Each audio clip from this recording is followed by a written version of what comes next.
Bienvenue sur DMG TV, les histoires mystiques. Si tu es nouveau sur la page, n'oublie pas de t'abonner, de laisser un commentaire, de liker et de partager. Si tu as une histoire que tu veux raconter, fais-moi signe en commentaire. Et puis il y a un numéro WhatsApp là où vous pouvez laisser vos audios de moins de 10 minutes s'il vous plaît. Donc, likez, partagez, commentez, dites-nous d'où vous écoutez la vidéo. Et la vidéo aussi c'est juste pour jouer les histoires qu'on a envoyées sur le téléphone ou WhatsApp. Donc, écoutez attentivement s'il vous plaît. Première histoire. Bonsoir DMG, j'espère que vous allez bien. Je vous fais cette note pour pouvoir vous raconter une histoire qu'a vécu mon aîné il y a de cela plusieurs années, on va dire les années 90 et autres. Moi j'étais très petite, donc à l'époque je n'avais pas compris, je ne savais pas de quoi il s'agissait tout ça. Et un peu plus grande, bon, j'ai eu écho de cette histoire qui m'a été racontée par mon aîné lui-même. Alors, nous vivions en Côte d'Ivoire, dans un quartier réputé pour son ambiance et tout. Et mon frère adolescent avait un groupe d'amis de jeunes qui commençaient à connaître la vie, qui se rébellaient et autres. Et donc, il était difficile à la maison pour mes parents de pouvoir le canaliser et tout. Donc, il faisait ce qu'il voulait. Et il avait même des jours où il disparaissait de la maison. Il revenait le lendemain, il revenait le surlendemain. Et bon, à un moment donné, ça devenait trop. Et donc, dans ce quartier, il a eu des amis comme lui. Et donc, ils ont formé un groupe d'amis de 4 personnes. Et ils avaient un chef d'équipe qui était plus âgé de 1 an qu'eux. Et donc, ils avaient l'habitude de faire des jeux de cartes. Il y a un jeu ici qu'on voyait à l'époque, que maintenant je ne vois plus. Un jeu de cartes qu'on appelait rouge perd et noir gagne, un truc comme ça. C'est-à-dire, il y avait 3 cartes, 2 cartes de couleur rouge, une carte de couleur noire. Et il faisait une opération du genre, il y avait un gobelet sur la carte et le client devait choisir la bonne carte, qui est la carte noire. Quand tu as la carte noire, d'abord tu mises quelque chose et quand tu trouves la carte noire, tu as le double ou le triple de ce que tu as eu à miser. Et donc, à l'époque en Côte d'Ivoire, il y avait des foires commerciales qu'on faisait un peu partout pendant les vacances et autres. Et eux, ils profitaient de ces foires-là après, on va dire pendant les vacances pour pouvoir s'évader, faire ce qu'ils avaient à faire. Et ça prenait tellement d'ampleur qu'ils s'exportaient, c'est-à-dire qu'ils voyageaient, allaient dans des villes pour faire tout ça. Ils partaient une journée, après ils revenaient, tout ça. Et donc, ils ont eu l'idée, malheureusement, d'aller à Korogo. Ceux qui sont en Côte d'Ivoire savent que Korogo se trouve au nord du pays et que c'est une ville vraiment réputée pour tout ce qu'il y a comme fétichisme, maraboutage et autres. Vraiment, c'est une ville réputée pour ça. Et donc, ils sont allés à Korogo. Ils sont arrivés, dès qu'ils arrivent à Korogo, ils s'installent à la gare de Korogo et commencent à faire le truc là. Et ça a pris tellement d'ampleur qu'il y avait tellement de clients, il y avait certains qui gagnaient, il y avait certains qui perdaient et tout. Et donc, voilà, ça commençait à se savoir un peu partout. Donc, les gens venaient à la gare pour jouer tout ça. Et il y a un vieux, bon, qui est quitté à son village, il est venu en ville pour faire des achats pour sa coopérative et tout. Et donc, il avait collecté l'argent avec sa coopérative. Il était venu en ville pour faire des achats. Il y a des machettes, des dabas, des trucs comme ça. Et quand il a vu que parmi les clients qui venaient, il y a d'autres qui gagnaient le double de l'argent qu'ils avaient mis, il s'est dit, mais pourquoi pas venir miser ce que j'ai pour en avoir plus. Et donc, ce vieux a misé l'argent qu'il avait. C'était une grosse somme à l'époque, hein, d'après mon frère. Et donc, il a joué et il a perdu. Imaginez-vous une personne qui est venue avec 1 million, je dis n'importe quoi, hein, qui vient, qui mise en espérant avoir 2 millions, ben, qui perd tout.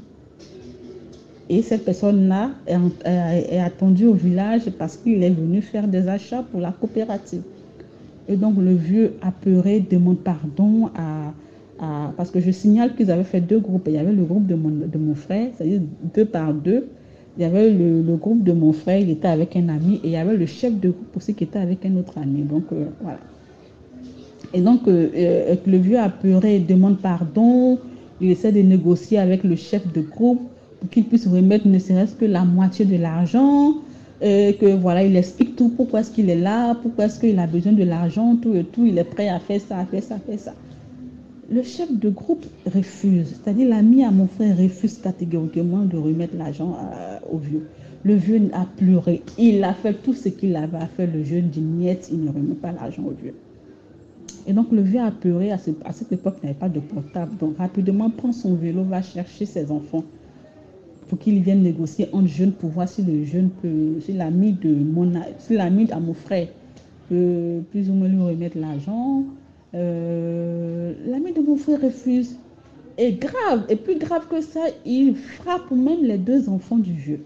Parce qu'il était costaud à l'époque, il était costaud et tout. Et donc le vieux, tellement fatigué, a demandé pardon et a pleuré et tout, a dit à l'ami au chef d'équipe du groupe à mon frère que tu ne veux pas me remettre l'argent, ok, mais tu vas voir. Et le vieux lui dit ça et le vieux part.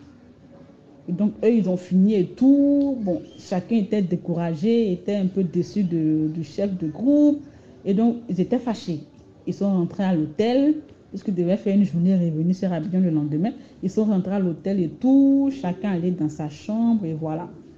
Et dans la soirée, ils sont venus voir, parce qu'ils voulaient sortir visiter la ville. Ils sont venus toquer à la porte de leur chef de groupe là, pour lui dire qu'il voudrait sortir, est-ce qu'il ne voudrait pas aller avec eux, tout ça. Le chef de groupe, qui était couvert de la tête aux pieds avec le drap, leur a dit non, qu'il est un peu froid, qu'il préfère dormir, il est fatigué, qu'ils vont se retrouver le lendemain. Et donc mon frère et ses autres amis, on va dire les deux autres, bon, ils partent et ils laissent le chef d'équipe à l'hôtel. Ils vont s'amuser, bon, ils rentrent, chacun dort. Et le lendemain, très tôt, ils devaient prendre le car pour rentrer sur Abidjan. Et donc tout le monde se réveille, mais ils constatent que le chef d'équipe n'est pas réveillé. Et donc ils vont toquer à sa porte et ne réagissant pas, ils entrent. Ils entrent sans attendre voilà, son OK. Donc ils entrent et ils voient que la position qu'il avait prise avant qu'il ne parte s'amuser à la veille, c'était cette même position-là, couverte de la tête aux pieds et autres. Ils interpellent leur ami, on va dire Georges, ils interpellent Georges, qu'est-ce que tu fais? Lève-toi, on va rentrer sur Abidjan, tout ça. Georges ne répond pas. Et donc, affolés, ils vont tirer le drap du corps de Georges et ils constatent que Georges, qui avait à l'époque 17 ans, Georges s'est retrouvé à 80 ans. Avec les cheveux blanchis, amaigris, tout ça. Georges n'est plus ce jeune homme-là, Georges est devenu un vieux. Et donc, affolé et tout, Georges qui n'arrive plus à articuler, qui n'arrive plus à marcher et tout. Et donc, eux, affolés, ils prennent Georges de la chambre d'hôtel, ils essaient de le trimballer jusqu'à la gare, espérant prendre le car et rentrer rapidement sur Abidjan. Et donc, arrivé à la gare, ils déposent Georges sur le banc, histoire d'aller chercher des tickets et revenir. Le temps qu'ils reviennent, Georges est décédé. Donc, en gros, en 24 heures, Georges, qui avait 17 ans, s'est retrouvé à 80. C'est-à-dire que sa vie, voilà, s'est écourtée là. C'est-à-dire qu'il a vécu toute sa vie en 24 heures. Et Georges est décédé. Ils sont rentrés à Abidjan sans Georges et c'est la famille de Georges qui allait le chercher à Kororo pour faire revenir son corps sur Abidjan. Voilà, tout ça. Et depuis lors, le groupe s'est cassé. Chacun est devenu droit. Mon frère qui est devenu responsable, il ne sortait plus, il était tout le temps à la maison. Et c'est lui-même qui a commencé à conseiller mes autres grandes sœurs, puisque moi j'étais très jeune. Voilà. Tout ça pour dire que dans la vie, l'argent ne fait pas tout. Voilà. Et il ne faut pas être guindé, orgueilleux dans la vie. Voilà. Un pépé comme ça qui te demande pardon pour une histoire d'argent quand même. En tant que jeune, on doit plus ou moins laisser tomber et remettre cet argent au vieux. Mais parce qu'il a pensé à ses muscles, il s'est dit que voilà, il avait le droit de prendre l'argent, il a perdu sa vie. Et donc le respect de l'ennemi, là, c'est vraiment important. Voilà, c'est le conseil que je voulais donner. Merci et bonne continuation à vous. Voilà. Moi, je ne dis pas que le vieux avait raison de faire ce qu'il a fait, mais en tant qu'humain, quand quelqu'un te pose un problème, il est important de ne pas faire la sourde oreille. Parce qu'il aurait écouté le vieux, il serait toujours en vie. Mais en même temps, le vieux, quand on s'engage dans le jambo, il y a 50% de chances de perdre. C'est 50-50. Soit tu perds, soit tu gagnes. Alors tu ne peux pas venir, tu viens jouer volontairement et tu perds et puis tu fais les retours, mon frère. C'est quoi? C'est quoi? C'est pour ça qu'on dit les jeux de jambois. N'importe lequel ne joue pas à ça. Tu vas prendre l'argent de tout un village pour venir jouer un jambo avec. Et puis c'est toi qui vas avoir raison. Non, non, non, non, non. C'est vrai, le jeune a mangé son argent comme ça. Là. Surtout que le jambo n'est pas d'abord légal. Donc c'est pour ça que le gouvernement même peut l'avoir. Si c'est un truc que mon ami était vendu mon article, après tu pars, tu dis que je dois te rembourser. Là, c'est un autre truc. Mais comme le jambo ce n'est pas aussi légal, bon, c'est un peu ça. On va passer à la deuxième histoire.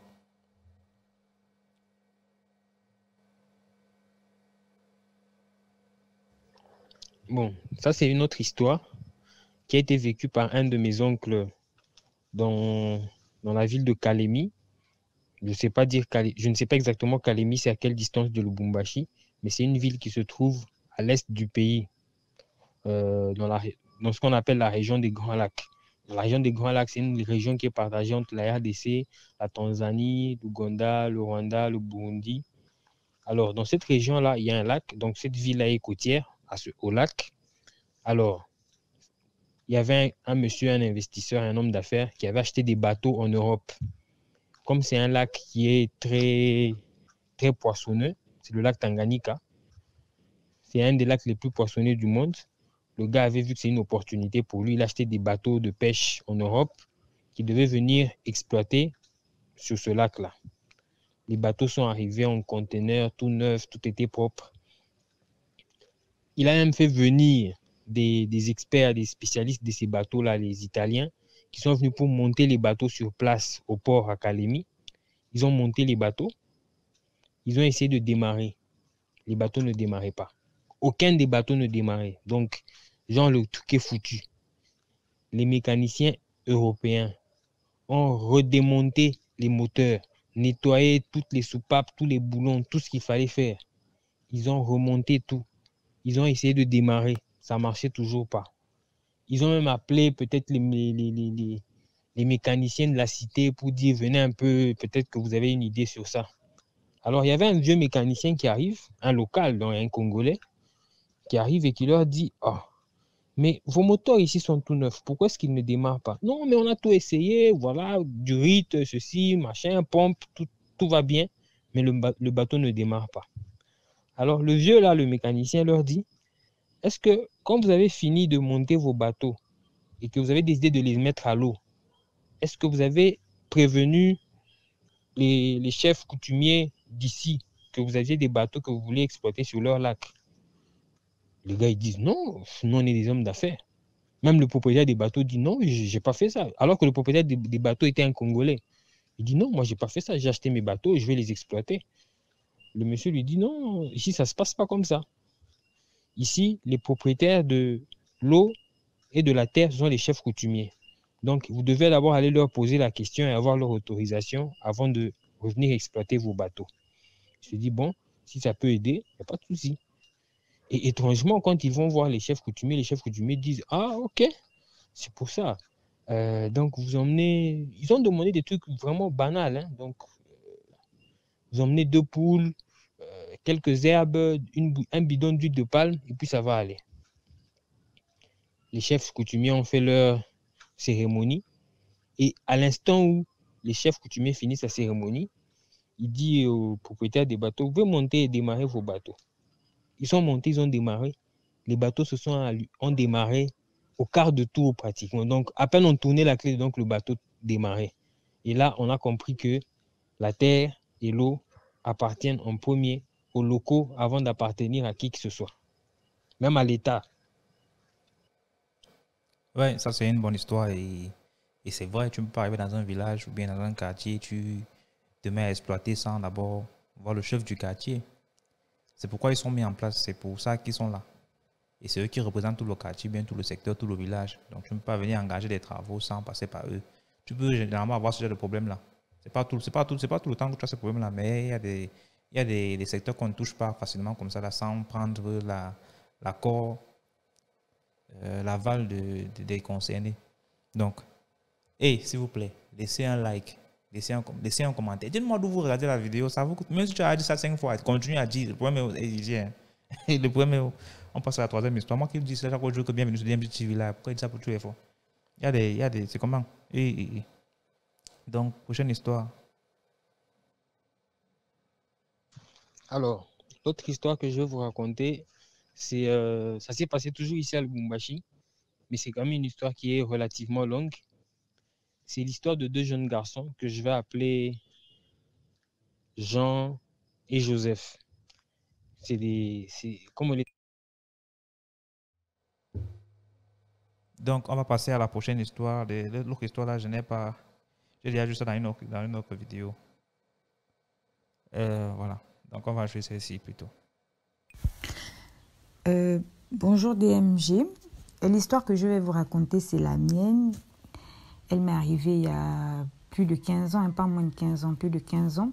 Je ne sais pas si je peux faire moins de 10 minutes parce qu'elle est assez longue. Bon, je vais essayer de faire moins de 10 minutes.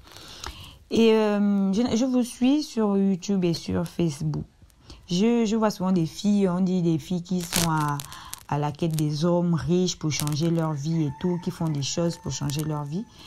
Je tiens à souligner, ici sans prétention aucune, que moi, mes parents sont financièrement stables. Mon père, à l'époque, mon père était directeur financier d'une grande entreprise. Moi, je suis à Libreville, au Gabon. Et ma mère, c'est une grande commerçante, vraiment une grande commerçante. Et j'habitais avant, maintenant je vis avec mes parents, dans un quartier cosy de la capitale, pas loin de la mer. Et un jour, en rentrant du lycée, j'étais avec ma meilleure amie. Devant mon portail, on voit un monsieur qui nous voit, on entrait déjà, il nous voit et dit, mesdemoiselles, pardon. On dit oui, il dit, mais il y a longtemps que je veux connaître les habitants de cette maison, on ne voit jamais personne dehors et tout, parce que je trouve la maison jolie, elle est belle. Notre maison, elle était au milieu des grandes maisons et c'était la plus petite maison, mais il y avait des fleurs partout, vraiment comme la petite maison dans la prairie. Il dit, votre maison, elle est très belle, c'est un joli plan. Quand chaque fois que je passe là, je vois, il y a des fleurs, c'est beau et tout. Moi, je veux toujours voir les gens qui habitent là, le monsieur, pour dire que vraiment, elle est une belle maison. Je dis, c'est nous. Il dit, d'accord, ah, bon, vous sortez du lycée, il fait chaud, est-ce que je peux vous inviter, prendre quelque chose? On a dit, non, on est fatigué, on ne veut pas. Il a dit, d'accord, il n'y a pas de problème, mais voilà combien il nous tend sa carte. Il nous dit, bon, quand vous avez le temps, vous m'appelez et tout. On dit, d'accord. Bon, après, c'est passé, nous, on n'a même pas parlé de ça. Peut-être une semaine est passée, je revois le monsieur à la ruelle chez nous. Je revois le monsieur, il me dit, ah, mais mademoiselle, je vous ai donné ma carte pour m'appeler. Ah, je me suis sentie un peu gênée et tout. Il dit, ah, mais je vous ai demandé de m'appeler, vous n'avez pas appelé. Je dis, ah, pardon, j'avais oublié, j'avais beaucoup de choses à faire. Il me dit, d'accord, c'est pas grave. Il me tend 50 000, il me dit, mais bon, vous mettez le crédit et vous m'appelez si on peut se voir quand vous voulez. J'ai dit, d'accord, ah, j'ai eu 50 000. J'ai dit, oh, donne 50 000 pour mettre le crédit. J'ai dit, d'accord, bon, après ça ne m'a pas fait plus que ça. Après, je me dis, ah, mais il m'a quand même donné des sous pour l'appeler et tout. Je l'ai appelé. Quand je l'appelle, il me dit, voilà, je ne suis pas là, mais quand je rentre, on va se voir et tout. J'ai dit, d'accord. Et puis un jour, il m'appelle, on se voit, on commence à parler. Il me dit, je lui dis non, clairement que moi j'ai quelqu'un, j'avais mon chéri du lycée et tout. Il me dit, non, c'est pas grave, je te trouve belle, si tu pouvais savoir comment ta beauté et tout, machin. Je dis, d'accord, je me suis sentie flattée. Après, quand on rentre, il vient me déposer chez moi, il me remet une enveloppe, beaucoup d'argent. Je lui dis, oh. Je lui demande que, mais pourquoi vous me donnez autant d'argent? Je lui ai demandé que pourquoi vous me donnez autant d'argent. Il me dit, non, tu es belle, si tu pouvais savoir comment tu es belle, ça là, ça ne vaut même pas ta beauté et tout. Je dis, d'accord. Ah, mais moi, j'ai pris l'argent, je n'ai pas refusé. Je suis descendue, on a commencé à se parler tranquille. Hein. Il me disait que, mais moi, je ne veux pas empiéter sur ta relation. Moi, je veux juste te prouver que tu es belle et que tu vaux beaucoup plus que machin et tout. Je dis, d'accord, on se parlait tranquille.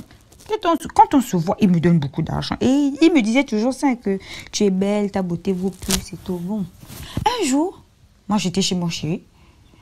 Il m'appelle. Il me dit, tu es où? Je dis, je suis à la maison. Bon, moi, je ne savais pas qu'il était là. Je dis, je suis à la maison. Il me dit, bon, sors là, je t'ai apporté des viennoiseries et tout, des petites choses. Sors, tu viens chercher. Et puis moi, je repars. Je dis, non, je ne peux pas sortir. Je suis en pleine réunion de famille. Il dit, mais non, tu fais de chercher quelque chose peut-être dehors ou bien à la boutique. Tu viens seulement une seconde, je te remets ce que j'ai à te remettre et puis moi, je pars. Je dis, non, je ne peux pas, désolée. Alors que je n'étais pas à la maison. Il s'est senti un peu, j'ai senti qu'il était un peu fâché. Mais bon, après, il est parti. Bon, moi, j'ai laissé, parce que moi, j'étais avec mon chéri. Quand je rentre, je lui fais un message. Je lui dis que, ah, mais je suis là, désolée pour tout à l'heure, machin, je pouvais pas, mon père, on a eu un petit problème de famille là. Il ne répond pas. J'appelle, il ne répond pas. Et c'est passé que c'est fini comme ça, comme je vous dis. 15 ans après, peut-être plus, il y a eu un fait divers dans le pays, les Gabonais savent. C'est le monsieur, le protagoniste du fait divers. Vraiment, on parlait de lui partout, d'une histoire, vraiment, on parlait de lui partout. J'ai dit, oh, ma copine qui est à l'extérieur du pays, elle m'appelle, elle me dit, mais ce n'est pas le monsieur là qu'on avait vu quand on était au lycée et tout, qui le jour là. Je dis, oui, c'est lui, j'étais même dépassée parce que je ne savais pas qui il était, je ne savais même pas que c'était une personne importante du pays et tout. Ma copine dit, ouais. Après, on zappe, on commence à parler, ça parlait beaucoup, j'étais un peu gênée. Bon, après, j'en ai parlé à des tatas, j'en ai parlé que même moi, je le connaissais et tout. Mais bon, je n'ai pas dit. Après, un jour, c'est passé, hein. Un jour, je fais un songe et puis, il faut dire ici que je me suis convertie, je suis devenue chrétienne. Mais moi, je suis chrétienne vraiment qui explore le surnaturel, qui explore le divin et tout.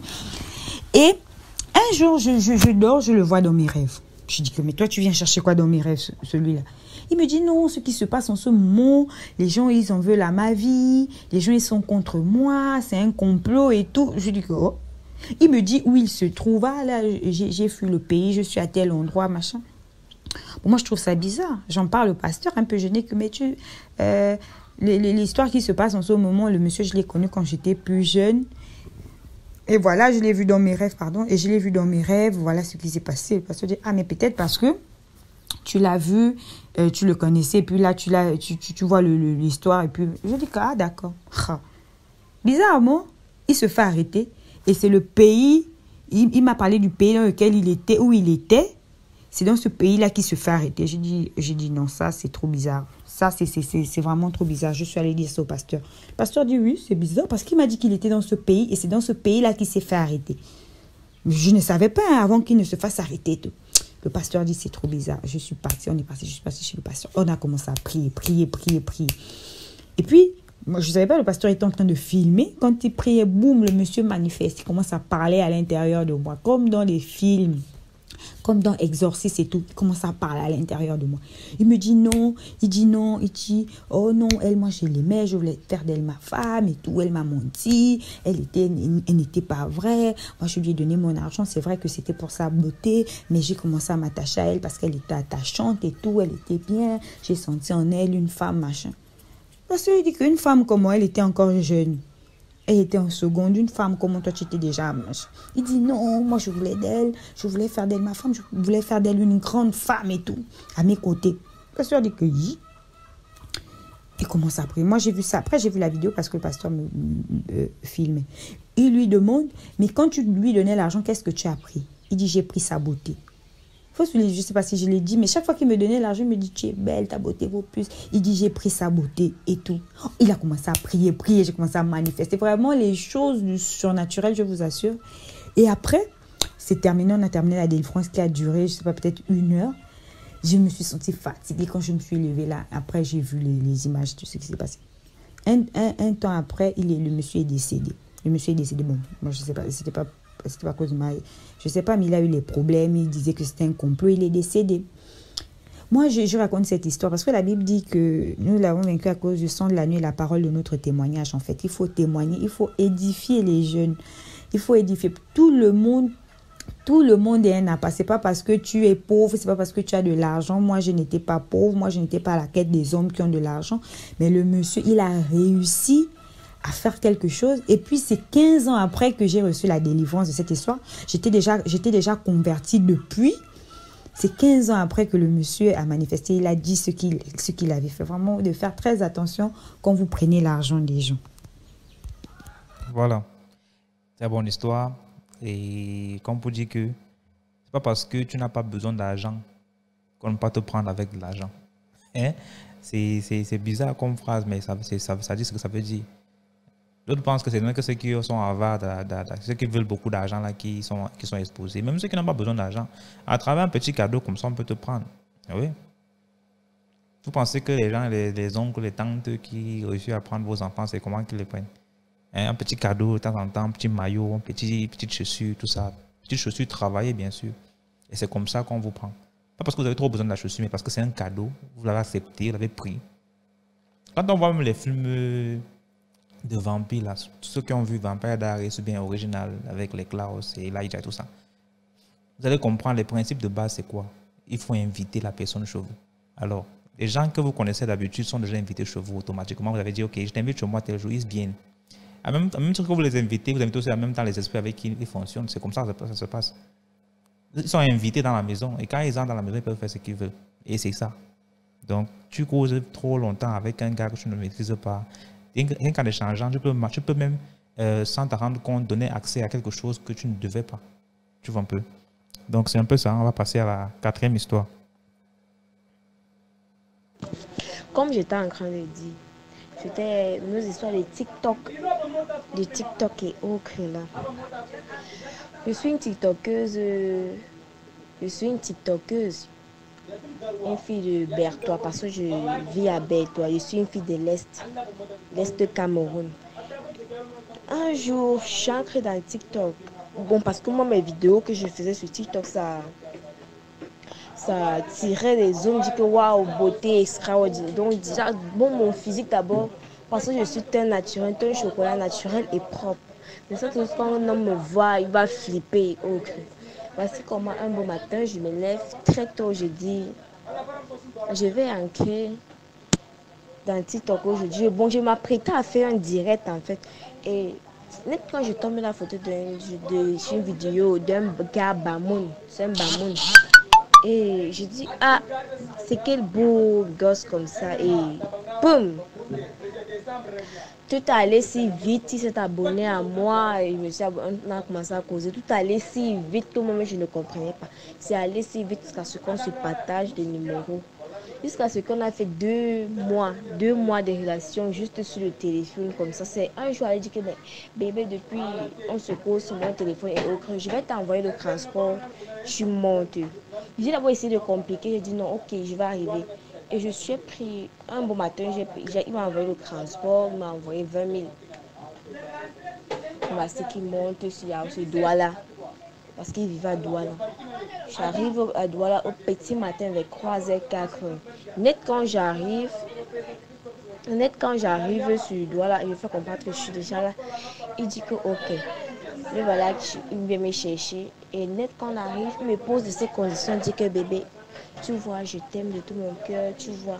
Et je vous assure, quand j'arrive chez lui, sa maison était tellement immense, grande. Je ne savais pas où il faisait quoi dans la vie. Il dit que bon, on va s'asseoir et causer, mais il me dit ce qu'il fait dans la vie. Je ne vais pas croire le mec de pression et autres. Voici, moi, je dis que bébé, tu vois, je t'aime et autres. Voici, je suis ancrée dans cette âge. Je ne vais même pas dormir soit dans la même chambre parce que tu vois, tel, je suis un peu. Il me parle les choses qui n'ont même pas de sens. Que tu vas dormir dans l'autre chambre, je vais dormir dans l'autre chambre. Je dis que, mais pourquoi ça? Pourquoi tu fais en sorte que je dois dormir dans l'autre chambre? Tu dors dans l'autre chambre, c'est quoi? Je suis pas, tu ne m'aimes pas. Ou bien je ne suis pas ta copine, tu ne me considères pas. Il me dit non, ce n'est pas ça. En fait, le truc, c'est que le gars compliquait. Et net quand je suis en train tu vois la chambre, je vois la chambre. J'ai le courage d'entrer dans sa chambre et dire bon, j'ai laissé. Quand il m'a interdit cette chambre-là, j'ai laissé. Bon, lui, il faisait déjà que quand il a besoin, bon, on a fait moins une semaine là, il n'entrait pas dans ma chambre. J'ai dit que mais baby, depuis on s'écrivait au téléphone, tu me dis juste tu as envie de moi. Et maintenant je suis à côté de toi, pourquoi tu me regardes juste avec les yeux? Le gars n'a pas répondu à mon message parce que quand il était au travail, il était, je sais où quoi. Soit il était au travail ou je ne sais pas, il a vu mon message, il n'a pas répondu. Et un jour, il est dans la chambre, il a décidé, alors il est venu. Ce jour, on a eu des rapports, on a eu quelque chose d'intime ensemble. Et le lendemain, comme d'habitude, il était dans sa chambre. Je me lève, je dis que bon, je ne vais pas guetter, je ne vais pas voir un peu ce qui se passe dans cette chambre. Ou il me cache une fille là-bas, ou comment, je vais l'arrêter dans le flanquant de lit. Je vous assure, j'ai levé les babouches dans la chambre. Je me suis mise à marcher doucement. Net quand j'arrive devant cette chambre, au niveau de la série, il y avait un petit coup, je me mets à arrêter. Je vous assure, les amis, ce que j'ai vu de mes propres yeux, je n'arrivais pas à croire. Ce gars, en fait, parce qu'il a environ 32 ans. Ce gars, en fait, Il était en train de faire l'amour avec un cadavre, une femme déjà morte. Parce que quand j'ai regardé, elle était couchée, elle ne faisait aucun mouvement, mais elle avait les cotons aux narines. Elle avait le coton aux narines et aux oreilles. J'ai dit que quoi? Qu'est-ce que je vois là? Voici comment je me lève en sursautant et dis que non. Soit je suis en train d'halluciner, soit je rêve. Je rentre dans ma chambre. Je l'envoie le message que, comme tu vois là, j'ai envie de rentrer. Il me dit que rentrer déjà si vite. Tu m'avais fait comprendre que je vais faire même au moins 1 mois avec moi. Et maintenant, ça va faire 2 semaines, je vais la rentrer. Je dis que non, bébé, j'improvise. Donc, je voulais improviser, mais dis que non, comme tu vois, j'ai pas envie que tu rentres maintenant. Attends un peu le temps de m'apprêter à ce que tu rentres bien. Il me dit que ok. Le matin, il est parti au travail, il a fermé. Il n'a pas fermé cette porte-là. Voici comment je me lève. Je dis que non, ce que j'ai vu dans la chambre, que ça soit ce que j'ai halluciné seulement. Comme moi, je suis la fille d'un pasteur, j'ai pris l'huile bénie de Saint-Michel là, j'ai pris et mettre sur ma face, je me suis oint mon corps et prendre le sel béni et mettre un peu sur moi et l'eau bénie. Je dis que si c'est que c'est un mauvais truc du genre que j'ai vu, que cela ne m'atteint pas. Quand j'arrive, j'ai vu toujours la même chose. Cette femme était couchée sur le lit. Elle ne faisait aucun mouvement. J'ai crié Jésus-Christ. Jésus-Christ au moins 3 fois. J'ai failli m'évanouir parce que j'ai jeté l'air. J'étais l'air sur place. Et net quand j'arrive, j'étais à la chambre. Il m'avait laissé, passer la journée, il m'avait laissé 20 000 francs. Et du coup, je vais prendre ces 20 000 là et rentrer à ce qu'il ne sache que je suis partie ou je ne veux pas il sache que je suis ou je ne veux pas qu'il ait mes nouvelles. Net quand je sors de cette chambre là, mon corps pesait, soulever mon pied pesait à un niveau qui était plus bon. Même parler, ma bouche, je ne parlais pas. Voici comment je me lève. Parce que je me lève, je dis que voici comment je me mets à ramper jusqu'à la chambre. J'ai forcé jusqu'à ranger le sac, mon sac s'est fermé. Mais me lever alors pour rentrer, je ne peux pas. Il est rentré ce jour-là tôt du travail. Je ne sais quoi sur le travail ou je ne sais pas. Il est rentré si tôt. Il peut me couvrir la chambre. Je n'arrive pas. Il me dit que tu es entré dans ma chambre. Parce que ma bouche pesait pour parler. Voici comment, quand il essayait pour vouloir me faire du mal, l'huile que j'ai oué sur moi, là, c'est là où j'ai eu que Dieu existe. Vraiment, Dieu existe, les amis. Voici comment, quand il veut me essayer de me crangler, ça lui frappe, le feu du Saint-Esprit lui frappait vraiment. Voici comment il me prend. Il me met la voiture, me jeter au niveau de Ndogbon. Parce que lui restait à Bonapriso. Bonapriso là-bas, après l'hôtel de l'air. Voici comment il me jeter là-bas. Net quand les gens, tellement il me posent des questions, que tu fais quoi? Donc, on voyait cette belle fille abandonnée comme ça, même parler. Je ne parlais pas. Je regardais les gens comme les Mongols, comme si j'étais un bébé. Je parlais, je n'arrivais pas à parler. Voici comment on me met au commissariat, on m'a trouvé, c'est comme ça que l'un de mes frères surveillait ses réseaux sociaux, il a vu qu'il était dépassé, qu'ils sont arrivés, ma mère et lui, à Douala, venir me chercher comme ça. Et quand ils venaient me chercher, avec tout le travail qu'on a fait sur moi, toi, et les prières et autres, les jeunes qui se sont mis en prière, j'ai recouvert la guérison, que j'ai expliqué du début jusqu'à la fin. Du début jusqu'à la fin, parce que je suis une étudiante. Je suis une étudiante et je fais droit à Bertois. C'est comme ça que j'ai expliqué, parce que je vivais seule. Donc, je n'étais même pas au courant que je n'étais pas dans la ville. C'est comme ça que j'explique du début jusqu'à la fin, du début jusqu'à ce que je me retrouve à Douala. Que quand ils arrivent là-bas, on fait comprendre aux gens là que le type avec qui il avait perdu sa femme, ça fait depuis. Donc, c'est un secteur, c'est un gars qui fait les secteurs. Ça dépassait tout le monde que j'étais là-bas parce que lui n'amenait pas les filles là-bas. C'était déjà donc. Jusqu'à tout ce que je demande, c'est que non, même TikTok là, c'est un moment de repère pour les gens. TikTok que vous voyez là, il y a plein de mauvaises choses dans TikTok. Et donc, ils font les choses pour prendre les filles qui aiment l'argent là. Parce que moi, j'ai vu, c'est une personne riche. J'étais vraiment, les longs yeux m'ont poussé à aller au creux. Vraiment, faisons très attention. C'est mon message que vous voulez passer là. C'est mon histoire, moi-même, j'ai vécu. Vraiment, faisons attention. Je partage cette histoire parce que je ne veux pas que c'est pour tomber aussi dans ce piège, vraiment. Pardon. Voilà. En tout cas, je retiens dans ton histoire le message que tu as passé. Il est très important, mais je vais quand même me permettre de dire que toi-même, tu as été vraiment irresponsable. C'est ce que je vais dire. Parce que tu ne peux pas être une femme. Nous sommes d'abord des Africains et c'est la mentalité des Européens là, que la femme va prendre ce qu'elle veut chez l'homme, elle va voir l'homme et drague l'homme, la laisser. Ça, ce sont les trucs des films qu'on voit. Sinon, la femme, elle doit se faire désirer. Donc, c'est-à-dire que c'est l'homme qui doit venir vers toi. Tu vois un mignon garçon, tu es déjà devant en train d'avancer les mots au garçon qui t'écrit, s'abonne à toi et vous commencez à causer. 2 mois à peine de causerie sur le téléphone, un gars que tu ne connais pas, tu parles. Premier rendez-vous, c'est pour faire 1 mois chez lui. Premier contact, c'est-à-dire que tu as un contact avec un garçon que tu ne connais pas. Et le programme, c'est de faire 1 mois chez lui. Mais il est même trop gentil, il devait te tuer. Je te jure, moi, je suis dans la secte, c'est que ne tue pas, que dans le riche, ne tue pas le riche, je vais te tuer physiquement. Je te dis la vérité. Il est trop gentil, c'est un gars, mais c'est un enfant de cœur, celui-là. Je te dis. C'est toi qui as écrit en premier, et puis mon frère. Et c'est vrai, on n'est pas là pour juger, mais gars. Et si c'est que tu aussi, tu dois être une petite soeur. Et si je laisse ça, je ne te dis pas la vérité.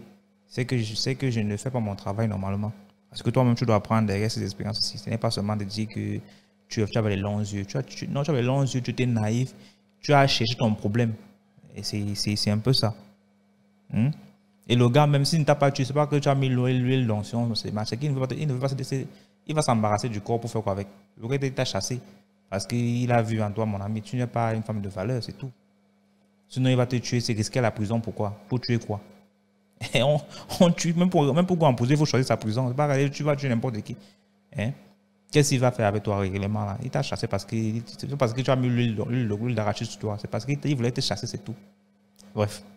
Merci beaucoup pour l'histoire, mais s'il te plaît, s'il vous plaît, les jeunes filles là, nos jeunes sœurs là, la femme se fait désirer.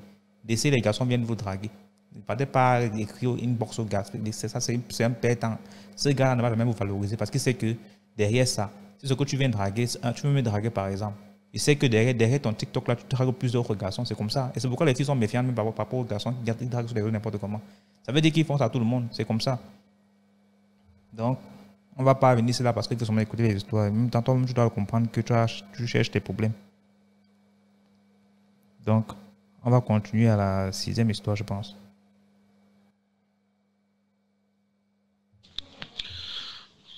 Bonjour, chers frères et sœurs.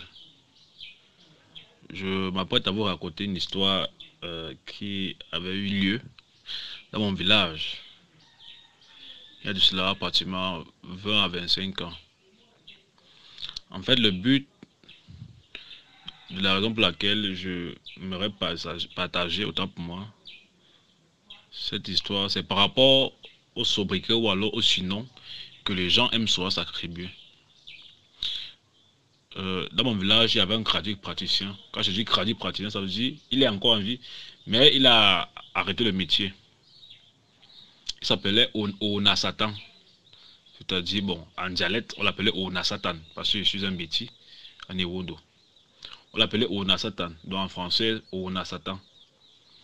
C'était le petit surnom qui s'était attribué. Comme pour dire qu'il est le plus fort du village, le plus grand sorcier, bref. Il avait l'habitude de recevoir des grands hommes, des hommes importants, c'est-à-dire des grands messieurs du gouvernement, qui venaient là pour de nombreuses choses. Une fois, il est allé au champ. Je raconte l'histoire pourquoi? Parce que c'était mon voisin au village. C'est mon voisin, pas que c'était. Il s'en va au champ. De retour du champ aux environs de 17 h. Pendant qu'il est aux toilettes, voilà un monsieur qui vient en costard. Imaginez-vous au village, il y a cela 25 ans aujourd'hui. Je devais avoir dans les 10 ans, 11 ans. Il vient en costard, bien habillé, propre. il rencontre sa femme, il y a sa femme qui est là pour pour monsieur Onasatan. Sa femme s'est dit que, ah, voilà un gros client. Eh bien, tu fais savoir à son mari, à son époux qui se baignait aux toilettes derrière la maison, qu'il y avait quelqu'un qui était à sa suite, qui l'attendait. Bon, le monsieur s'est dépêché. Mon oncle là s'est dépêché. Arrivé que le monsieur assis, il dit au monsieur que bon, bienvenue dans mon humble demeure, permettez-moi de m'habiller, messieurs le corps, et de m'habiller, je serai à vous dans quelques instants. Il a fini, il est venu. Quand il finit, il s'installe, il était là avec sa femme. Il était avec sa femme. Le monsieur lui dit ceci. Je suis vraiment très fier de toi. Le monsieur parlait en langage béti, en irondo. Il dit, je suis vraiment très fier de toi. C'est la raison pour laquelle je suis vraiment très content parce que depuis mon existence, depuis que je suis, je n'avais jamais vu quelqu'un rencontrer quelqu'un, bien entendre parler de quelqu'un qui osait s'attribuer mon nom, c'est-à-dire Satan, c'est-à-dire s'auto-nommer que Satan, c'est-à-dire Lucifer. Mon oncle était tarabisté, choqué, perdu. Ce que je ne comprends pas. Il y a quoi? Tu n'es pas un client? Je dis que non, je suis venu te remercier en personne. C'est moi, Satan, en personne. Et pour te le prouver, quand il a dit cela, le monsieur s'est transformé en une créature inimaginable. Il y a une corde qui est sortie à gauche, une longue corde. Il a pris de la taille. Une deuxième corde est sortie à droite. Une queue est sortie au niveau des fesses. Sa femme a couru dehors en criant. Wow, wow, wow, wow. Lui-même, quand nous sommes venus, qu'il y a quoi? Nous-mêmes, quand on a vu ça, j'étais dans les 11-12 ans, j'ai encore les souvenirs. C'était phénoménal, incroyable. Après, la créature a disparu. La créature a disparu. Comme dans les films nigériens que je vois, exactement. C'était... Mais tu n'arrivais même plus à rester seul. Tu disais toujours que ça allait toujours apparaître.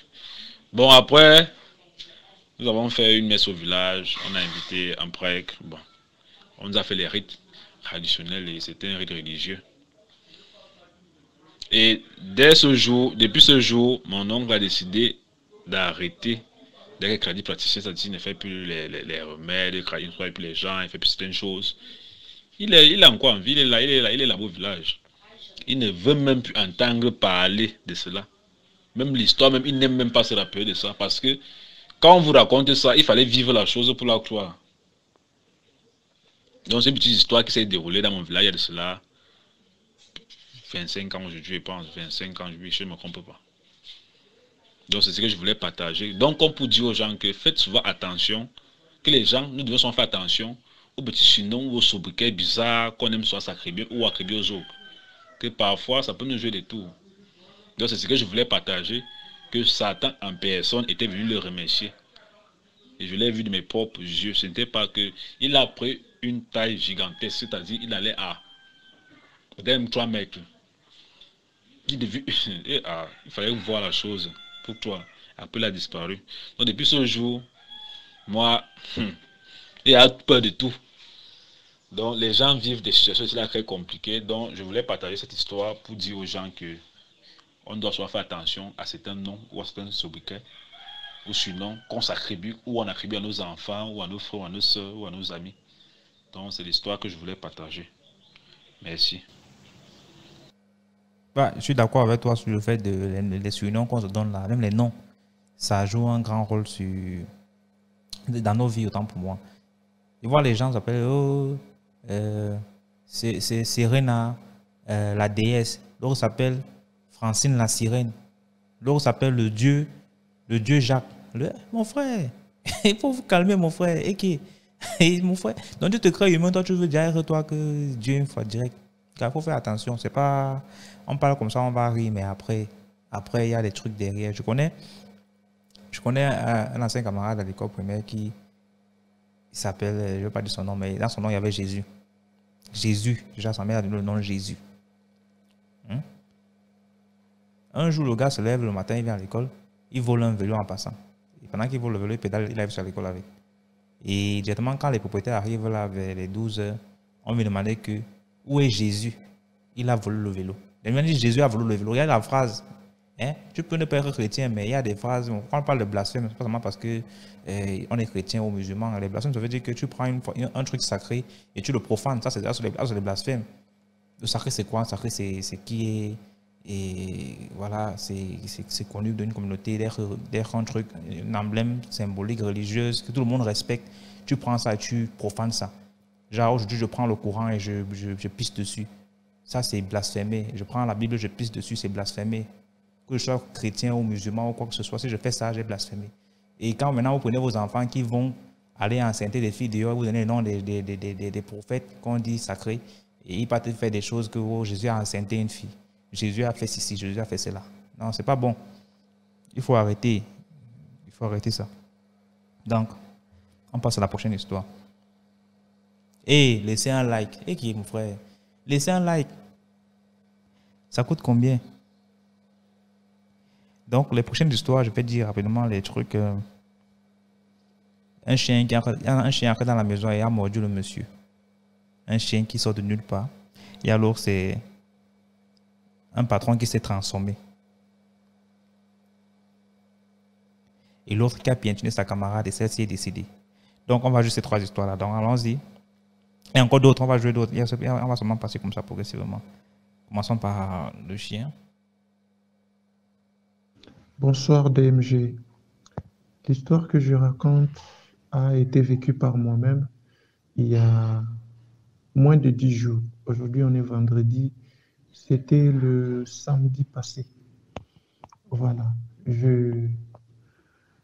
J'étais en train de prier la nuit entre 23h et 1h du matin, comme j'en ai l'habitude, parce que j'avais souvent certains problèmes et difficultés. Il y a quelqu'un qui m'a aidé avec des directives, qui m'a donné des psaumes qu'il fallait lire pendant ces heures-là et pendant un certain temps. J'étais en train de lire le psaume 70, je crois, après avoir prié. J'étais en train de méditer sur le psaume 70. Du coup, je me suis retrouvé dans un état, je ne sais pas comment appeler ça, hein, entre le sommeil et la lucidité, et l'état lucide comme ça. J'étais quelque part. Je n'étais pas endormi en tout cas. J'étais assis sur le lit, en train de prier. Après, j'ai commencé à lire les psaumes et j'ai vu comme un film qui s'est passé devant moi. C'est l'extrait d'un événement qui s'était déroulé en 2020, quand j'étais encore à Kinshasa.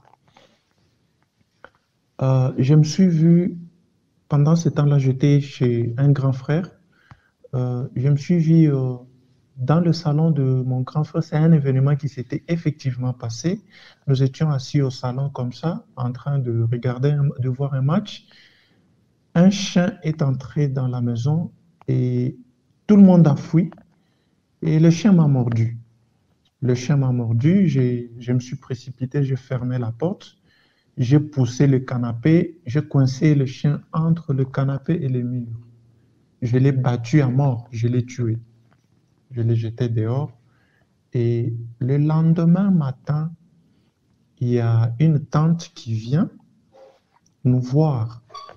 Elle vient nous voir, c'était vers 6h du matin, pendant qu'on s'apprêtait, tout le monde s'apprêtait pour aller au travail, parce que j'avais banalisé, mais j'avais vraiment une plaie à la jambe, mais j'avais banalisé, je m'apprêtais pour aller au travail, tout le monde s'apprêtait pour aller au travail. La tante me dit, tu dois te faire vacciner, mais prends cet argent, c'était une affaire de 15 000 francs congolais, l'équivalent d'à peu près 7,5 $.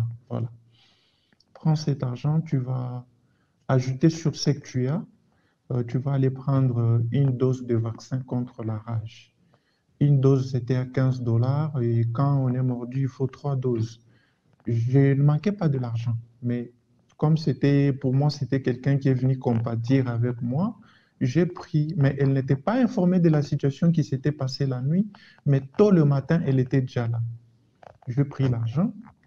Je suis allé au travail. Après ça, le soir, bon, quand les amis ont appris que j'avais été mordu par un chien, ils m'ont dit juste il faut prier. Voilà ce que tu dois appliquer sur la plaie. J'ai appliqué. Et puis, bon, on est allé boire de la bière avec l'argent. Je n'avais pas utilisé ça pour la cause, disons pour la raison pour laquelle elle me l'avait donné. Je ne m'étais pas fait vacciner du tout. La situation est passée. Après, j'ai revu cette scène-là et je suis encore tombé sur... C'est comme un esprit qui m'a amené dans une autre vision. Je ne dormais pas, ce n'était pas un rêve. C'est comme si j'étais en train de voir ma Bible à la main, j'étais en train de prier. Je me suis vu devant la maison de cette tante-là. Il y avait un feu, le feu de bois qu'on met avec une marmite dessus, des choses comme ça. Une marmite fabriquée à base d'argile. C'est cette catégorie de marmite-là qui était sur le feu.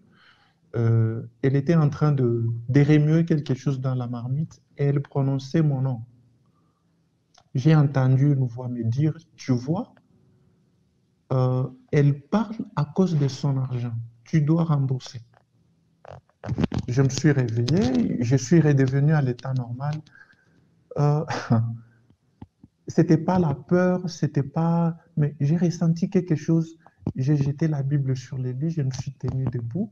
J'ai commencé à parler, quoi. J'ai commencé à parler, à annuler tout ce que j'avais. Je l'avais vu en train de dire dans la vision. Quelques minutes après, l'idée m'est venue de rappeler la personne qui m'avait donné les psaumes. Je l'ai appelé, je lui ai dit, voilà, aujourd'hui c'est le 30e jour de la prière que j'étais en train de faire, comme tu m'avais donné des directives sur le psaume, parce que mon souci était que je voie s'il y a quelque chose que je fais de mal, mais qui ne devrait pas être fait. Je vous épargne les détails par rapport aux difficultés que je suis en train de vivre et des complications, que Dieu me les montre. Qu'est-ce qui ne marche pas? Qu'est-ce que je mal fais et que je dois corriger? Ou soit, qu'est-ce que je suis en train de faire que je ne devrais pas faire? Alors, j'ai contacté la personne qui m'avait aidé avec les psaumes. La personne me dit, bon, moi je n'ai rien à te dire. Ce ne sont pas tes propres pensées ni tes hallucinations. Tu as reçu un message, c'est clair. Si tu as l'argent, prie sur ça. Et au mieux, je te conseillerais d'envoyer le triple. Tu prends une part équivalente à la somme qu'elle t'avait donnée, tu donnes aux veuves. Donc, tu vas prier avec cet argent cette nuit, tu donnes aux veuves, et le lendemain, tu vas lui expédier son argent, tu lui expédies le triple de la somme qu'elle t'avait donnée. Toi, tu pensais que c'était pour une bonne intention, elle était venue compatir, alors que c'était... Comme la nuit, elle avait raté, tu as abattu le chien. Le matin, elle est venue t'acheter. Et c'est ton nom qu'elle a acheté comme ça, qu'elle est en train de préparer dans la marmite à cause de 15 000 francs congolais, l'équivalent d'à peu près 7,5 $. Ce que tu as vu là est réel, mais c'est déjà très simple. Prie avec une somme d'argent et tu lui envoies. Je lui ai dit, mais je n'ai pas son numéro. Il dit, trouve son numéro. Trouve. J'ai appelé les cousins. Je leur ai demandé de me trouver le numéro de cette tante-là et je leur ai dit de s'assurer qu'elle a Mobile Money. Un cousin m'a envoyé son numéro Orange Money. Il m'a dit, oui, j'ai causé avec elle, elle va bien, tout le monde se porte bien à la maison. Elle m'a dit qu'elle a un compte Orange Money. J'ai dit, cool. J'ai rechargé mon compte, je lui ai fait l'expédition et la personne qui m'avait envoyé le psaume m'a dit, tu dois parler, tu dois l'appeler, qu'elle sache que tu as restitué. J'ai dit, mais je n'ai même pas envie de lui parler. J'ai dit, non, quand toi tu l'as vu dans la vision, elle était en train de parler. Tu dois l'appeler, qu'elle sache que tu as restitué. J'ai appelé, après avoir fait le transfert, j'ai appelé. La première question que la tante me pose, aujourd'hui tu m'as rêvé, c'est pourquoi tu m'as appelé, parce que ça fait plusieurs années on ne causait pas. Je lui ai dit, oui, je t'ai rêvé, c'est pourquoi je t'ai appelé pour te saluer et savoir comment tu vas. Elle m'a dit, nous allons bien, on va tous bien. J'ai dit, ok, je viens de t'effectuer un dépôt sur ton compte Orange Money. Tu vas chercher du sucre, le savon ou bon, n'importe quoi. Ou soit tu achètes les unités pour tes communications, quoi. Tu achètes les unités pour tes communications. Elle rit. elle me dit, je n'ai pas un compte Orange Money. J'ai au moins un compte M-Pesa. Je lui dis, OK, dicte-moi ton numéro M-Pesa de Vodacom. Pendant qu'elle était en train de me le dicter, j'ai enregistré l'appel. J'ai noté les numéros à côté, je lui ai expédié encore les triples de la somme. C'est tout, au revoir, bonne soirée, j'ai raccroché. Ça fait plus d'une année qu'on ne s'était jamais parlé. 2 jours après, c'était le mardi. Non, elle m'a appelé plus de 20 fois. Je n'ai pas répondu, j'ai refoulé les appels, j'en avais assez. J'ai appelé la personne qui me donnait des directives. Elle m'a dit, mais elle t'a perdu. Pendant que tu étais en train de faire les transferts d'argent, elle ne savait pas du tout ce qui s'est passé. Mais maintenant, elle se rend compte que tu n'es plus dans sa marmite. C'est tout à fait normal qu'elle continue à t'appeler. Et si par mégarde, tu décroches à son appel et que tu parais gentil ou poli, elle va t'avoir encore. Évite-la. Donc voilà, ne soyons pas très naïfs. Quand quelqu'un nous apporte une assistance, il faut toujours être éveillé et se rassurer qu'il n'y a pas des liens et des réclamations qui suivront derrière. Merci. Voilà, vous avez compris le conseil. Et les gens qui essayent la nuit, ils n'arrivent pas à vous trouver, ils vont venir en journée. C'est pourquoi on dit souvent, ce n'est pas seulement le spirituel qui compte. Hein. C'est-à-dire que quelqu'un va essayer spirituellement et puis ça ne donne pas, il va essayer physiquement. De nos jours, on a des gens qui agressent, tu vois quelqu'un rentre dans ta boutique, qui tire, ne vole rien, il te tire une balle à la tête et puis ne vole rien, il part. Il a essayé spirituellement, il n'a pas pu, mais selon physiquement, il a quand même réussi. D'autres disent que c'est parce que moi, je prie beaucoup. Oui, je prie beaucoup. Hein? Ça va t'éviter les problèmes spirituels et tout et tout. Mais voilà, si tu te mets à manger de n'importe quoi, n'importe où, avec n'importe qui, tu vas mourir parce que voilà, on va te prendre. Donc c'est un peu ça. Prochaine histoire. Laissez un like. Et que chaque jour, mon frère, chaque jour, on va demander laissez un like. Like là. Bon, on joue autre truc.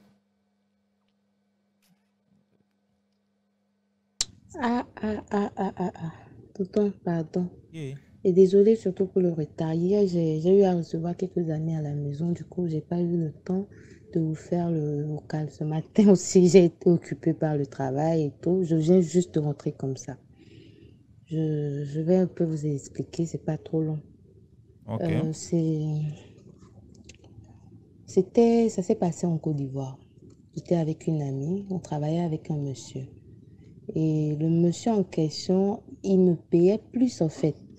Au lieu de 30 000 chaque 2 semaines, il me donnait à moi 40 000 chaque 2 semaines. Donc, après un mois de travail, j'ai demandé à ma copine, celle qui m'a envoyé là-bas, je lui ai demandé. Elle-même, là, on lui paie combien? Elle me dit, oh, que c'est 30 000, le gars lui paye chaque 2 semaines. Je dis, ah, ok. Elle m'a demandé s'il y a un problème. Je dis, non, c'était juste pour me rassurer. Elle a dit, ok. Donc, un soir, le monsieur nous invite chez lui à la maison. En partant là-bas, je ne sais pas, j'ai eu comme l'impression que j'allais faire quelque chose que je ne devais pas, en fait. Donc, il a insisté. Et quand on est arrivé chez lui à la maison, il a voulu qu'on boive un peu. Il a sorti une bouteille de whisky. On a bu. Après avoir bu le whisky, le gars sort quelque chose sous son lit. Je ne sais pas c'est quoi. C'est sous forme d'une calebasse. Donc, ce que je n'ai pas compris, en fait, c'est quand il a sorti le calebasse, il y avait de l'eau dedans. Donc, il a mis sa main dedans. Il a commencé à jeter sur nous, un peu partout dans la chambre. Quelques minutes après, je vois ma copine qui tombe sur le sol. Et, qu'est-ce qui ne va pas? Elle a quoi? Je me suis levée et commencé à l'appeler, elle ne parlait pas. Je l'ai tournée pour voir si elle avait au moins les yeux ouverts. Elle n'a même pas les yeux ouverts. Le monsieur était arrêté en train de me regarder. Il dit, tonton, il faut qu'on l'amène quelque part ou envoyer un peu d'eau, on va mettre sur elle. La première question que la personne me demande, c'est, qui es-tu? Qui es-tu comment? Comment qui je suis? Que normalement, je devais aussi tomber comme ça. Je dis, ce que j'ai vu le jour-là, papa, c'est fort. J'ai jamais vu ça. À cause de ça même, là, 19h même, c'est trop. Oui, 19h, c'est trop. Déjà à 18h, quand je rentre à la maison, c'est fini. Le gars s'est transformé en serpent. Ok, il a chair de peau. Le gars s'est transformé comme ça. en serpent devant moi.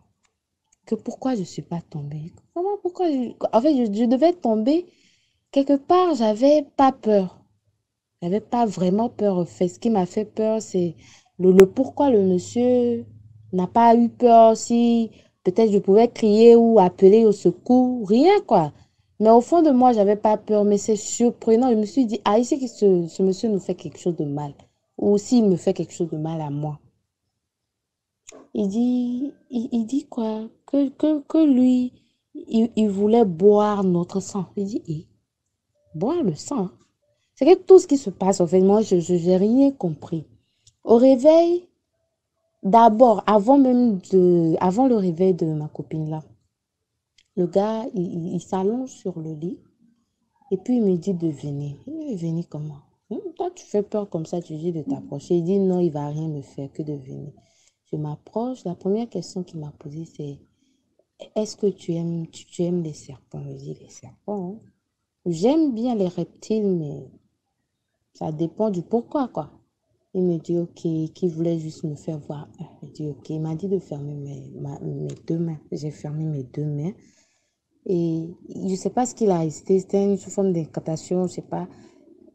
Il m'a dit d'ouvrir les mains. Je sentais déjà quelque chose je sais pas, qui faisait des bruits bizarres, des gestes. Ça bougeait dans ma main. Ça commençait à me faire peur. Non, je dis, c'est quoi ça? Il dit, c'est un petit serpent. Non, je regarde, c'est un joli petit serpent blanc. Et au réveil de ma copine, elle a couru, genre, même pas qu'est-ce qui s'est passé, même pas où je suis, qu'est-ce qu'on fait là, rien de tout ça. La go commence seulement à courir. Je dis, ok, attends-moi, tu pars où comme ça? Attends, qu'est-ce que tu as? Elle me dit depuis jamais l'approcher. Ah, je suis partie derrière elle. Parce que je n'ai pas compris sa réaction, si quelque chose lui est arrivé ou quoi que ce soit, je ne sais pas. Donc, elle a pris moto, moi aussi j'ai pris moto, je l'ai accompagnée. J'étais derrière elle. Donc, quand arrivée chez elle à la maison, elle a commencé à faire ses valises. Je dis, à quoi? Elle s'appelait Conchita. Je dis, à quoi? Elle dit, non, il n'y a rien. Il y a quoi? Elle dit, non, il n'y a rien. Elle prend ses valises, pouf, elle est partie. Tu pars où comme ça, ma chérie? Que non, qu'elle doit aller au Burkina Faso voir ses parents. Elle voulait même plus causer avec moi. Elle dit, non, mais attends, c'est un problème, il faut qu'on s'explique. Parce que déjà, c'est à cause de toi que moi, je connais le monsieur là. C'est à cause de toi aussi que j'ai accepté qu'on aille là-bas. Sinon, personnellement, je ne sais pas ce que j'ai parti faire dans la maison du patron. Là, c'est pas pour parler du travail. Elle dit non, qu'elle ne peut pas m'expliquer, qu'après, jusqu'au jour d'aujourd'hui, je suis en train de faire ce vocal-là. Je n'ai plus jamais revu cette fille-là. Son numéro, wow. Je pars chez elle à la maison souvent, quand je passe au quartier, parce que là, ma grand-mère habite pas loin de là. Quand je passe souvent chez la grand-mère, je viens souvent voir si elle est rentrée, si elle va bien. Tout le monde dit non, elle n'est pas rentrée, elle est restée là-bas. C'est quelque chose qui m'a touchée. D'abord, j'ai eu peur de faire ce vocal depuis hier. J'ai eu un peu peur, à part mes préoccupations, j'ai eu un peu peur parce que c'est... À dire comme ça a l'air vraiment de rien. Hein? Ça a vraiment l'air de rien. Ça n'a même pas l'air de quelque chose qui fait peur. Mais en tout cas, c'est Dieu qui sait ce que j'ai vécu. Mais bon, tout ça pour dire aussi à quelqu'un ou à quelqu'un, ceux qui ont des oreilles pour entendre, là, ils n'ont qu'à entendre. Ils n'ont qu'à entendre courir derrière l'argent ou courir derrière un homme. Moi, mon cas, c'était même pas le cas. Je courais pas derrière l'argent, je courais pas derrière le monsieur non plus. Voilà. Il voulait seulement, il cherchait du sang. Il cherchait du sang. C'est pour éviter les problèmes, sinon j'allais donner le nom. C'est quelqu'un de très connu. C'est un artiste. C'est pourquoi j'ai rien mentionné, même jusqu'à présent. J'ai rien mentionné exprès. C'est un artiste très connu, international. Tonton, merci beaucoup pour votre réponse aussi. Vous êtes sympa. Merci beaucoup. Voilà, c'est un peu ce que j'avais aussi à partager. Merci. Merci. Ben, la partie qui me fume, c'est là où tu dis que tu aimes bien les reptiles. Tu aimes bien les reptiles comment? Que c'est un joli serpent. Non. Il faut qu'on sache exactement ce qui s'est passé. Parce que quand Dieu a créé Adam là, pendant qu'il dormait, Dieu a créé la femme. Ils sont restés deux encore de causer, Dieu et la femme. Et on doit savoir ce que Dieu a dit à la femme pendant que nous on dormait. Hey! Non, non, non, non, non. J'aime bien les reptiles. Qui aime les reptiles, mon frère? Que j'aime un joli set. Likez la vidéo, s'il vous plaît. Ça me dépasse. Prochaine histoire. Yeah! Ha! Ok, oh. Ouais, bonsoir DMG. C'est Jean, hein. Je suis Camerounais en passant. Donc je voudrais déposer une première histoire parce que je ne maîtrise pas comment les directs marchent. Donc après cette histoire, je vais aussi donner quelques conseils à ma sœur qui a raconté une histoire selon laquelle il y a du sable sur le lit de son mari, de son mec, son petit ami. En fait, elle ne devrait pas encore chanter victoire. Vous savez, elle ne connaît pas quel esprit elle fait face. Et il faudrait qu'elle prenne vraiment les dispositions et qu'elle ne baisse pas les bras parce que elle peut avoir l'air que ça diminue. Il était juste à côté d'une école primaire. Alors, pendant l'histoire que je vais raconter, c'est j'étais en 6e. Et là où le lycée dans lequel je fréquentais était tout nouveau, et il était juste à côté d'une école primaire. Alors, pendant la récréation de l'école primaire, des petites filles jouent au pouce-pion. Et l'une des filles du village, comme ça, avait piétiné, donc avait marché sur une autre fille aussi du village, donc sa camarade de classe. Et là, tout de suite, sa camarade là qui a été piétinée, elle est tombée. Et dans les minutes qui suivaient, elle est morte. Elle a seulement crié aïe, aïe, aïe, aïe, aïe, aïe, aïe. Elle est morte. Alors, cette histoire a scandalisé le village. Ça a scandalisé même les élèves, les lycéens. Au point où ça nous a marqué. Et la fille, celle qui avait piétiné, celle qui est tombée est morte. Le pied a commencé à enfler. Donc, la famille de la fille, celle qui est tombée, a voulu en découdre avec celle qui avait piétiné. Alors, si les gens se sont tiraillés à gauche, à droite et tout, ça nous a vraiment marqué, ça a marqué notre enfance jusqu'aujourd'hui. Je connais la famille en question, je connais la fille, elle n'est pas toujours mariée et ce pied n'a pas vraiment trouvé une grande solution. Mais au final, d'après les commentaires, d'après les recherches et tout, on aurait mangé la petite fille et on est venu pousser ça sur eux. On est venu la pousser, en fait, on est venu pousser la petite fille sur elle pour qu'elle puisse l'achever. Donc, la morale de l'histoire, c'est que les parents doivent faire attention quand les enfants vont à l'école, surtout à l'école primaire. Les parents doivent veiller sur les enfants. Veiller sur les enfants veut dire, parce que nous sommes africains, il faut savoir avec quoi il faut laver les enfants, quand ils vont à l'école ou quand ils reviennent des classes ou d'un grand voyage. Et puis même les huiles, le lait de beauté que les enfants utilisent, il faut les préparer, il faut les travailler parce que le dehors est très mauvais.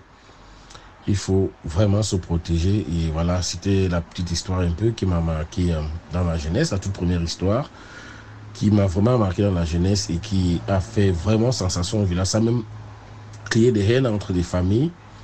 On accusait celle qui avait piétiné d'être une sorcière et qu'elle avait tué sa camarade et tout. Pourtant, bon, on ne sait pas. Hein. Je ne me suis pas penché là-dessus pour savoir si elle est sorcière ou pas. Mais toujours est-il que le phénomène la thèse la plus plausible est que généralement, on finit toujours de manger quelqu'un et toi, le malchanceux, tu viens, tu écoutes quand tu n'es pas préparé, quand tu n'es pas travaillé, tu viens, tu portes la malchance sur toi. Ah ouais, ça c'est vrai. Parmi nous là, ceux qui marchent avec ce gars-là, il y en a qui sont morts depuis. Il faut juste un petit motif là, un gifle par exemple. Tu es dans un bar avec quelqu'un, il t'énerve tellement. Et les gars là sont souvent provocateurs. Quelqu'un qu'on a vendu, mon ami, il peut te provoquer pour l'Afrique. C'est-à-dire qu'il te provoque comme si c'était lui qui vivait les expériences là-bas en Ukraine. Il va te provoquer jusqu'à il te met carrément hors de toi. Parce qu'il veut juste que tu fasses le petit geste là, beauté, insulter ou bien dire par exemple, tu vas voir.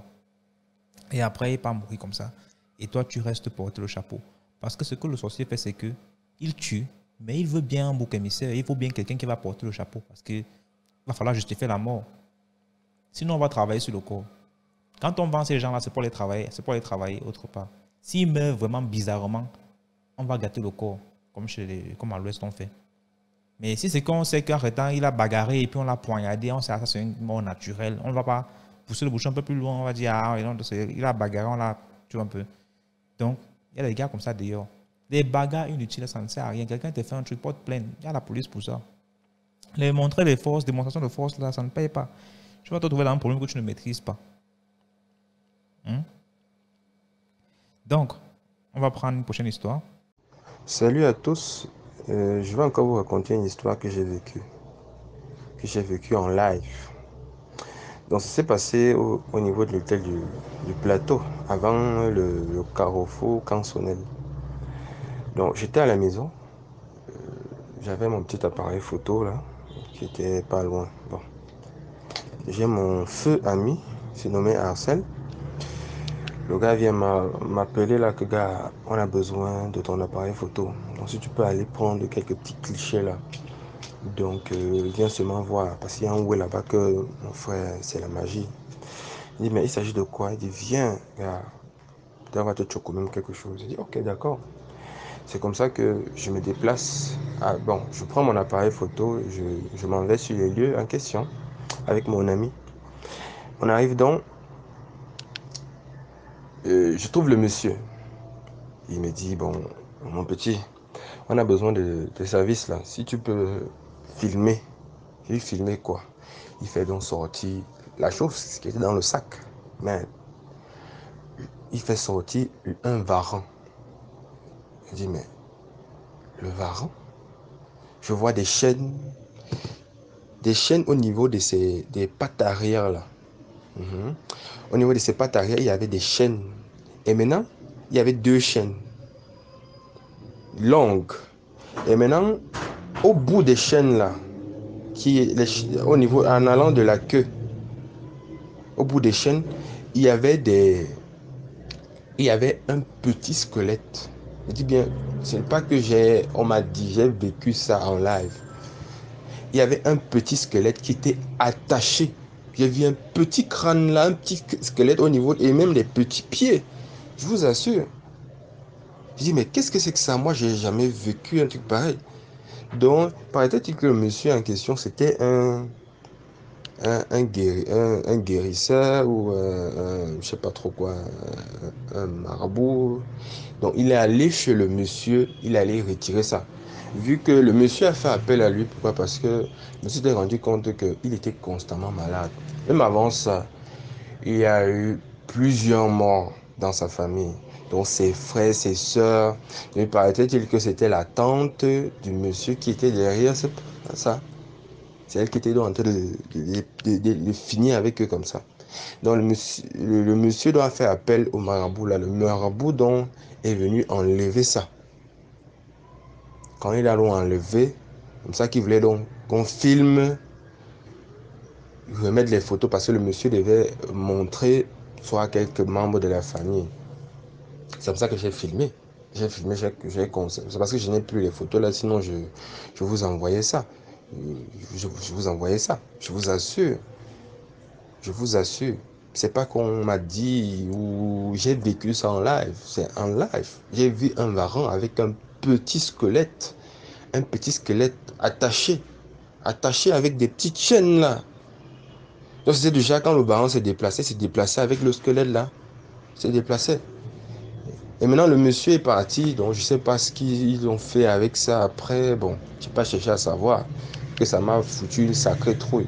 Donc c'était ma petite histoire que je voulais partager vraiment. Le dehors est mauvais, hein, je vous assure. Là.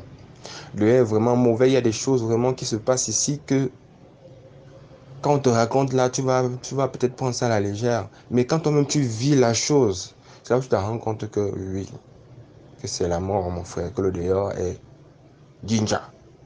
Donc c'était ma petite histoire que je voulais partager avec vous. Donc merci frère pour la thématique, vraiment. Bon. C'est une très belle thématique. Courage à toi, Beau. Bon, bonne soirée. Voilà, je voulais... Hey, likez la vidéo. Likez la vidéo aussi, s'il vous plaît. Hein? Laissez des commentaires. Dites-moi d'où vous écrivez. Dites-moi l'histoire qui vous a marqué. Hein? On écoute. Et si vous avez des histoires, il y a le numéro de... Voilà, il y a un numéro là, le numéro-ci. Voilà, celui-ci. Hein? Laissez votre voice de moins de 10 minutes, s'il vous plaît.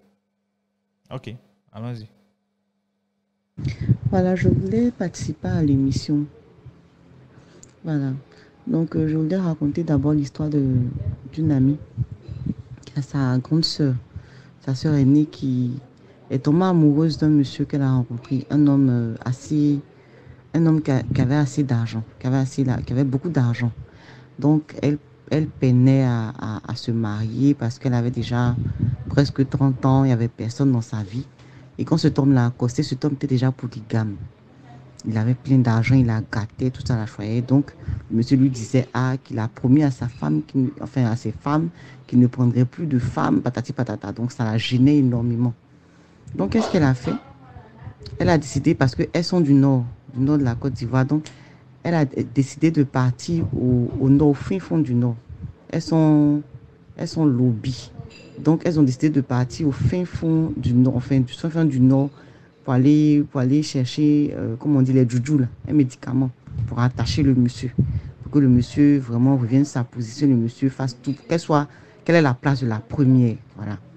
Donc, elle décide de partir. Elle entend parler d'un vieux qui est dans un village reculé. Donc, vraiment au fin fond de la savane là-bas. Donc, elle part au village. Et elle fait 2 jours dans son village même.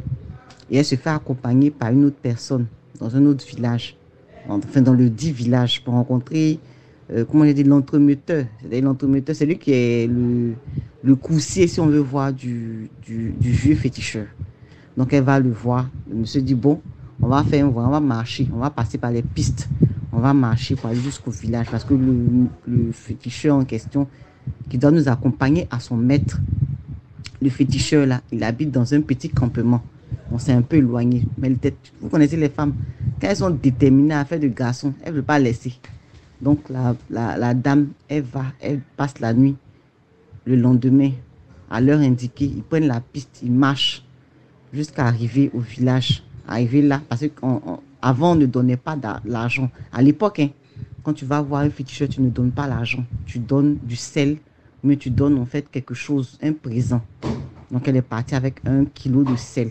Voilà, il y a les sacs de sel là.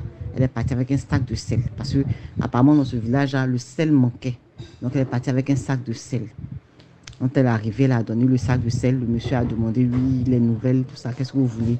Elle dit, elle veut que le monsieur l'épouse. Elle veut être la femme du monsieur. Elle veut prendre le cœur du monsieur. Voilà. Il dit, bon, il n'y a pas de problème. C'est pas moi qui fais le travail. Je travaille avec mon maître.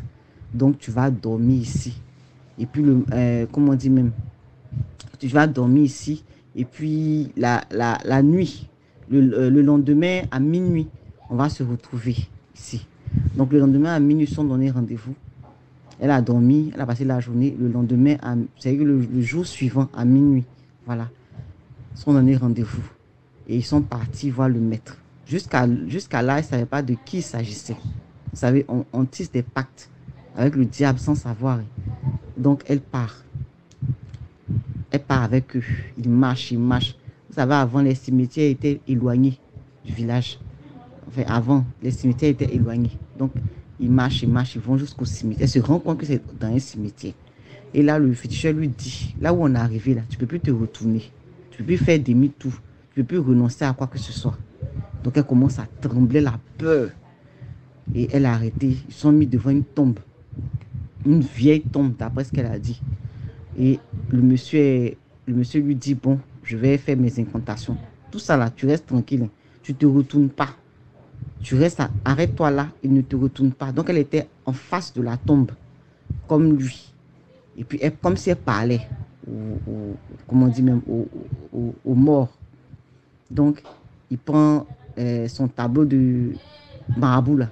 Il prend ça, il commence à faire des incantations. Il fait des incantations et il appelle en djoula, enfin, en langue, comment on dit même, malinké, il appelle le mort, enfin, il appelle son soi-disant maître. Parce qu'il appelle le mort là, son maître. Il appelle, il a appelé 3 fois. Et puis, quand elle dit qu'elle a entendu Namou, Namou ça veut dire oui, en malinké. Quand elle a entendu Namou, elle a fait tout sur elle. Elle a eu tellement peur qu'elle a pissé, elle a fait tout sur elle. Il lui a dit, tu ne peux pas te retourner. Si tu te retournes là, que tu commences à courir, tu vas mourir. Donc, tu restes tranquille. Elle a resté tranquille. Donc, le mort qui lui demande, mais qui me dérange? Qui est venu me déranger? Que pardon, on n'est pas venu te déranger. On est venu te demander de l'aide.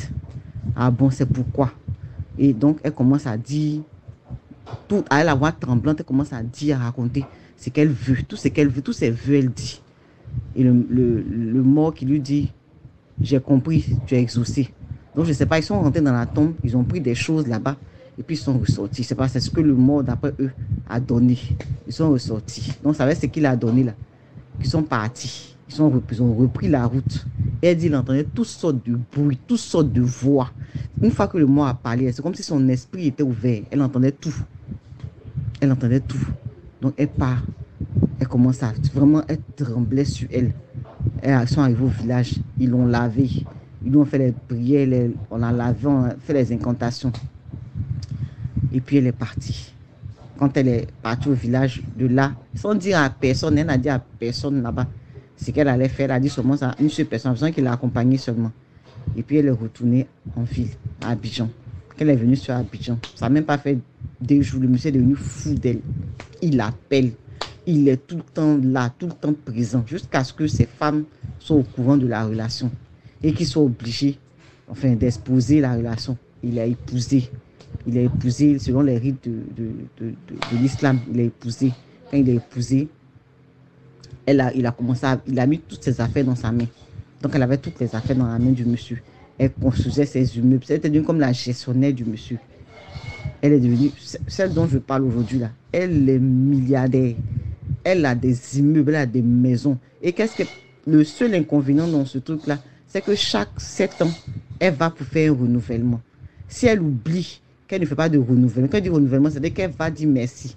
Je ne sais pas quel don, mais qu'est-ce que ça va donner, mais c'est qu'elle elle va faire des renouvellements. Et chaque 7 ans, elle s'en va faire des renouvellements. Cette femme-là, elle est multimillionnaire, elle a tellement d'argent. C'est pas quelque chose qui est bon parce qu'il y a forcément un inconvénient. Quand ils font ça, il y a forcément quelque chose qu'ils ont pris. Et elle m'a dit que cette nuit-là, elle ne l'a pas oublié. Ça l'a hanté pendant longtemps parce que les morts qui parlaient, tout ça là, elle l'a fait combien de temps, elle n'avait pas dormi. C'est quelque chose qui n'est vraiment pas, qui n'est pas bon pour la suite. Voilà, donc c'était juste ce que je voulais dire, c'est ce que je voulais raconter comme histoire. La prochaine fois, je vous raconterai j'ai d'autres histoires encore à vous raconter. Merci. Voilà. Juste pour souligner ici là que le fait qu'on ne sache pas la suite ne veut pas dire qu'il n'y a pas eu de retour. Il y a forcément un retour. Le diable ne fait rien pour rien. Le diable joue seulement pour gagner. C'est-à-dire que s'il a donné quelque chose avec la main gauche, il a pris quelque chose avec la main droite. Peut-être, tu ne sais pas encore, peut-être elle ne sait pas encore, celle qui a raconté l'histoire, mais elle va découvrir. Et quand elle va découvrir, elle n'aura que ses yeux pour pleurer. C'est comme ça. Le diable joue seulement pour gagner. Donc, merci beaucoup d'avoir participé jusqu'à là. C'était DMG TV, les histoires mystiques. Si tu as une histoire que tu veux raconter, fais ton voice à ce numéro WhatsApp. Moins de 10 minutes, s'il vous plaît. On ne cite pas les noms. On va droit au but. On parle avec un bon volume. Quand vous faites vos audios, réécoutez après. S'il n'y a pas des bruits de voiture, des enfants qui crient derrière, ça dérange vraiment. Surtout qu'il y a des grandes personnes qui écoutent tes vidéos. C'est pas bon. Les jeunes comme nous. Je suis encore jeune. On peut écouter certains bruits, mais il y a des grandes personnes avec l'ouïe sensible. C'est pas évident. Donc, s'il vous plaît, faisons l'effort de faire des trucs, comment dire, laissez un commentaire, laissez un like, dites quelque chose. Il y a forcément une histoire qui vous a marqué, même qui vous a énervé. Si vous pensez qu'il y a des moyens d'améliorer ces vidéos-ci, proposez un commentaire. Si vous voulez participer, si vous voulez apporter un plus. On ne parle pas seulement de finances, on parle de conseils, de propositions et tout. Faites-le dans les commentaires. Sinon, il y a un numéro WhatsApp. Écrivez. Merci beaucoup. À très bientôt. À demain, 12 h pour une autre vidéo.